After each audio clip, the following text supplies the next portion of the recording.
Sebelumnya, izin memperkenalkan diri, nama saya Elisa Wipaktahan, NPM 2115061093, kelas PSTID.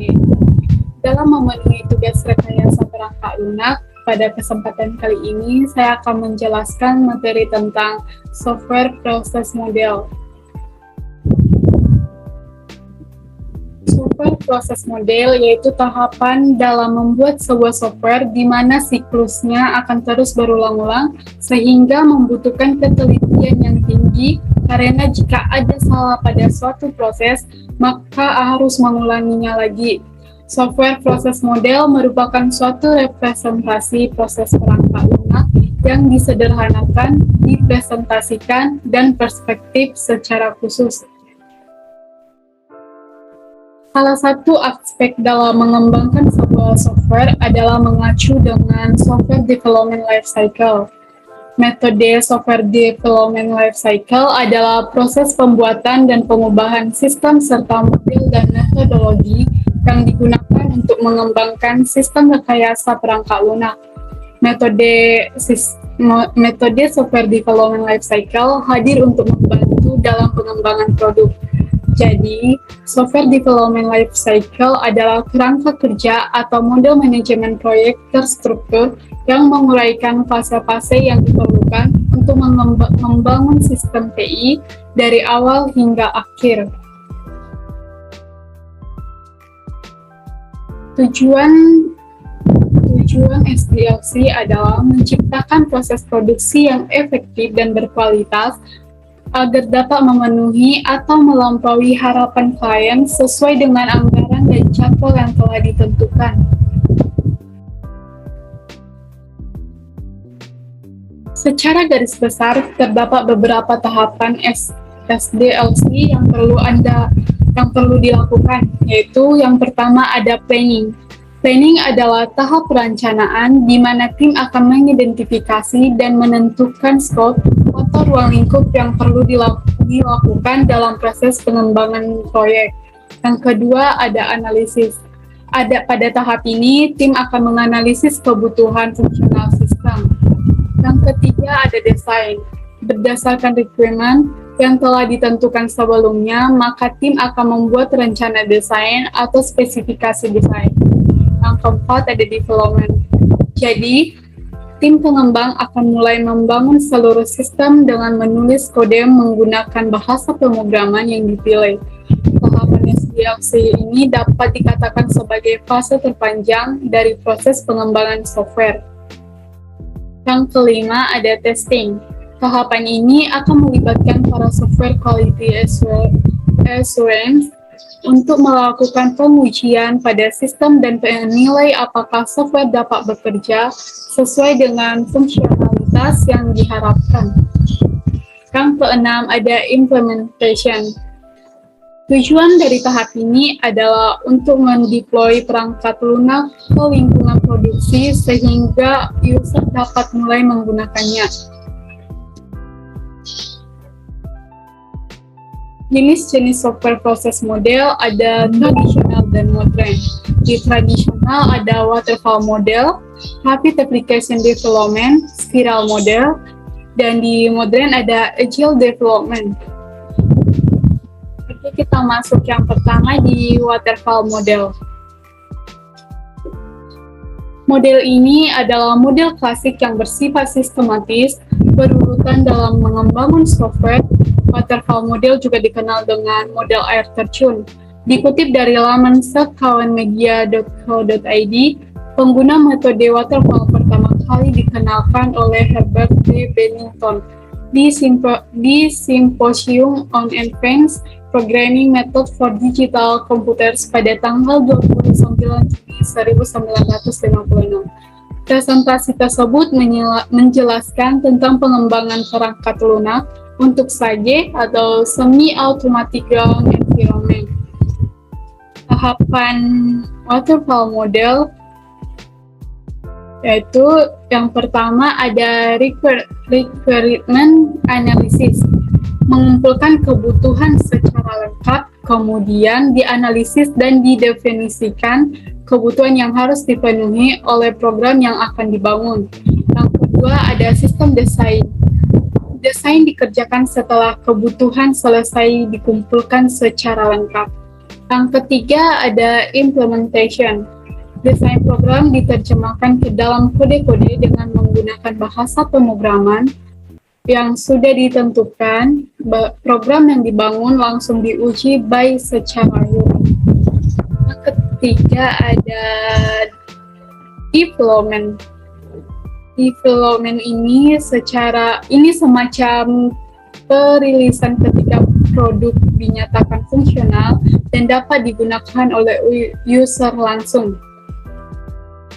Yang keenam ada maintenance. Operasikan program lingkupnya dan melakukan pemeliharaan seperti penyesuaian atau perubahan karena adaptasi dengan situasi sebenarnya. Metode waterfall ini dalam penggunaannya tentu memiliki kelemahan dan kelebihan. Di mana kelemahannya tidak fleksibel, memakan waktu yang lama, potensi kenaikan biaya yang besar. Kelebihannya, sistem rangkaian jelas, gambaran akhir yang jelas, baik dalam dokumentasi. Nah, kapan harus menggunakan waterfall model? Kita menggunakan waterfall model ketika semua persyaratan sudah dipahami dengan baik di awal pengembangan. Definisi produk stabil dan tidak ada perubahan saat pengembangan untuk alasan apapun seperti perubahan eksternal, perubahan tujuan, perubahan anggaran, atau perubahan teknologi. Untuk itu, teknologi yang digunakan pun harus sudah dipahami dengan baik. Kita lanjut yang kedua, ada Rapid Application Development atau RAD. Rapid Application Development adalah sebuah model proses perkembangan perangkat lunak sekuensial linear yang menekankan siklus perkembangan yang sangat pendek, kira-kira 60-90 hari. Model ini merupakan sebuah adaptasi kecepatan tinggi dari model sekuensial linear, di mana perkembangan cepat dicapai dengan menggunakan pendekatan konstruksi berbasis komponen. RAD diajukan oleh IBM pada tahun 1980 sampai 1990-an ketika permintaan terhadap aplikasi semakin meningkat. Metode ini merupakan semacam cikal bakal Agile Project Management karena bisa mengikuti fase bisnis yang terus berkembang dan juga kebutuhan pasar yang terus meningkat. Dalam metodologi Rapid Application Development ada 3 model, yaitu yang pertama ada Phase Development, di mana kelebihannya mendapatkan sistem yang berguna untuk pemakaian dengan cepat. Sebagian besar isi yang penting diuji. Kekurangannya, inisial sistem disengaja tidak lengkap, kebutuhan sistem mengembangkan sama dengan versi yang dilihat pemakai. Yang kedua ada prototyping. Model ini diulang-ulang sampai sistemnya lengkap. Kelebihannya, mendapatkan working system untuk pemakaian cepat, menenangkan pemakai saat proyek berjalan atau dibuat, dengan cepat mencari kebutuhan yang sesungguhnya. Kekurangannya, langkahnya cepat sehingga sulit untuk menyalurkan dengan hati-hati. Masalah dapat datang karena keterangan terlambat, sehingga membuat desain ulang. Yang ketiga ada throwaway prototyping. Menggunakan prototype hanya untuk memahami kebutuhan, prototype tidak mengerjakan desain. Setiap kebutuhan dimengerti, prototype menggunakan tersebut dibuang, sistem dibuat menggunakan SDLC.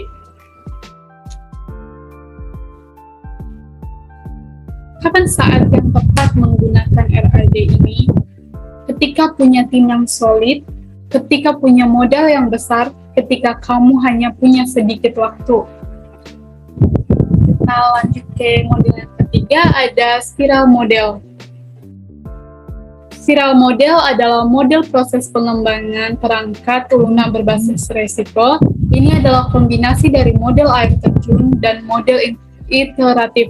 Model spiral membantu mengadopsi perkembangan perangkat lunak dari berbagai model proses untuk proyek perangkat lunak berdasarkan pola resiko unik yang memastikan proses pengembangan yang efisien. Setelah fase mode spiral dalam rekayasa perangkat lunak dimulai dengan tujuan desain dan diakhiri dengan tinjauan kemajuan klien. Model spiral dalam rekayasa perangkat lunak pertama kali disebutkan oleh Barry Boehm dalam makalahnya tahun 1986. Tahapan pada spiral model. Yang pertama ada planning. Ini termasuk memperkirakan biaya, jadwal, dan sumber daya untuk iterasi. Ini juga melibatkan pemahaman persyaratan sistem untuk komunikasi berkelanjutan antara analisis sistem dan pelanggan. Yang kedua ada analisis. Analisis identifikasi potensi risiko dilakukan saat strategi mitigasi risiko direncanakan dan diselesaikan. Yang ketiga ada engineering. Engineering ini termasuk pengujian, pengkodean, dan penerapan perangkat lunak di situs pelanggan. Yang ketiga ada evaluation.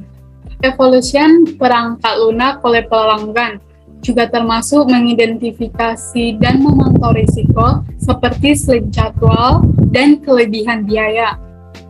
Dengan metode adapun kelemahannya yaitu risiko tidak memenuhi jadwal atau anggaran. Pengembangan spiral bekerja paling baik untuk proyek besar, hanya juga menuntut keahlian penilaian risiko. Untuk kelancaran protokol model spiral perlu diikuti dengan ketat. Dokumentasi lebih karena memiliki fase menengah. Kelebihannya, perubahan tambahan atau fungsi batu dapat dilakukan di tahap selanjutnya jika ada perubahan secara tiba-tiba. Pengembangan berkelanjutan atau berulang membantu dalam manajemen risiko. Selalu ada ruang untuk umpan balik pelanggan. Kita lanjut untuk model. Kapan saat yang tepat menggunakan spiral model? Dalam rekayasa perangkat lunak digunakan saat proyek besar, ketika pelepasan harus sering dilakukan, kapan pembuatan prototipe dapat diterapkan, ketika evaluasi risiko dan biaya penting. Metodologi spiral berguna untuk proyek berisiko, menengah hingga tinggi. Jika persyaratan tidak jelas dan kompleks, ketika perubahan mungkin diperlukan kapan saja, ketika komitmen proyek jangka panjang tidak memungkinkan karena adanya perubahan dalam prioritas ekonomi. Kita lanjut ke yang modern, yaitu Agile Development. Agile merupakan alternatif dari metode waterfall yang linear dan tidak bisa diubah di tengah proses pengembangan. Masalahnya, kebutuhan pasar mulai berubah dengan cepat. Efeknya, banyak software dengan metode waterfall yang tak lagi dibutuhkan di pasar saat dirilis. Maka dari itu, pada tanggal 11 sampai 13 Februari tahun 2001, 17 developer berkumpul dan berdiskusi untuk mencari solusi. Hasilnya, terciptalah Agile metodologi ini. Metode Agile Development.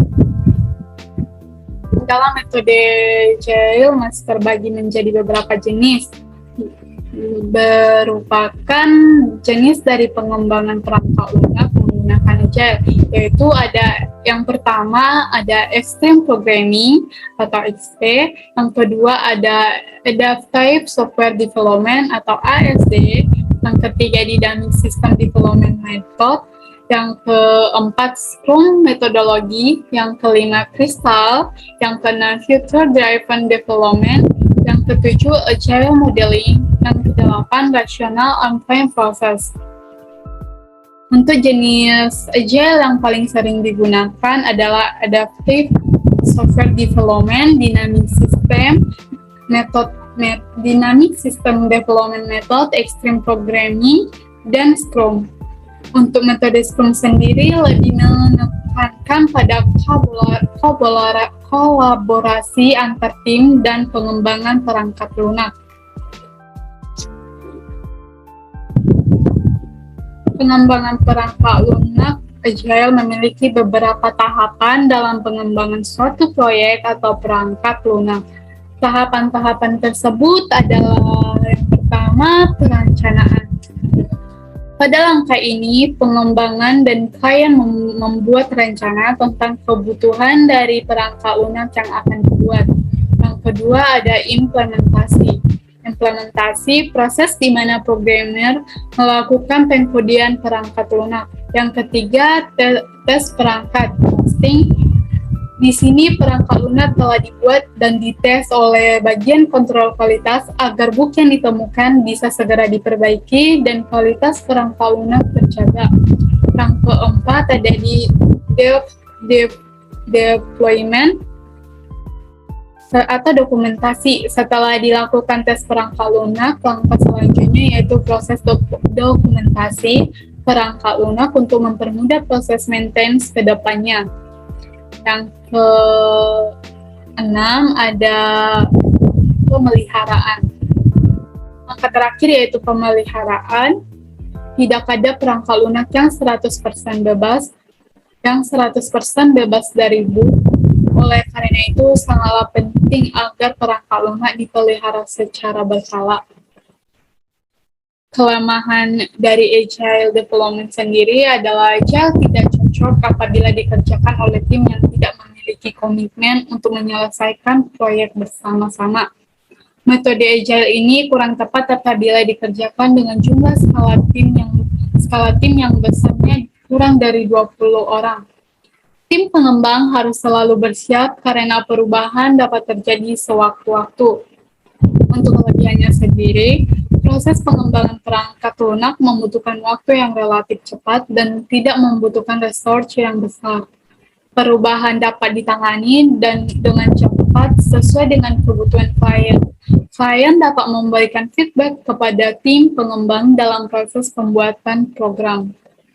Nah, kapan sih saat yang tepat menggunakan Agile Development ini? Yang pertama, ketika kita memiliki yang solid, itu pastinya klien yang berubah-ubah keinginan, memiliki waktu yang sedikit dalam menyelesaikan project. Nah, di sini ada sumber referensi dari materi yang saya paparkan. Baik, sekian presentasi dari saya. Jika ada kekurangan dan kesalahan dalam penyampaian, saya minta maaf. Saya akhiri. Terima kasih.